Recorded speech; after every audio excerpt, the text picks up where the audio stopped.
నోట్లో బ్రష్ పెట్టుకొని చాలాసేపు బ్రష్ చేస్తూ ఉంటారు. అలా చేయటం వల్ల ఉపయోగం సరికాదు కదా, నష్టం ఎక్కువ జరుగుతుంది. ఈ ఓవర్ బ్రషింగ్ వల్ల పళ్ళు అరిగిపోయి పంటి మీద ఉండే ఎనామిల్ తగ్గిపోయి పళ్ళు లాగటము, సెన్సిటివిటీ రావటము, తర్వాత పళ్ళు అరిగిపోవటము అలాంటివి జరుగుతుంటాయి.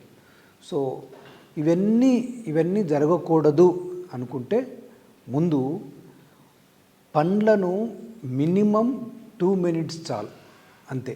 2 minutes to 2.5 minutes బ్రష్ చేస్తే సరిపోతుంది. అండ్ ఆ బ్రషింగ్ కూడా అన్ని భాగాలు, ముందు పండ్లు, వెనక పండ్లు, లోపల అన్ని సర్ఫేసెస్ క్లీన్ అయ్యేటట్లు దృష్టి పెట్టి బ్రష్ చేసుకోవటం ఇంపార్టెంట్. తర్వాత సాఫ్ట్ బ్రష్ వాడుకోవాలా. మీ డెంటిస్ట్ మీకు రికమెండ్ చేస్తాడు ఏ కైండ్ ఆఫ్ బ్రష్ అవసరమో.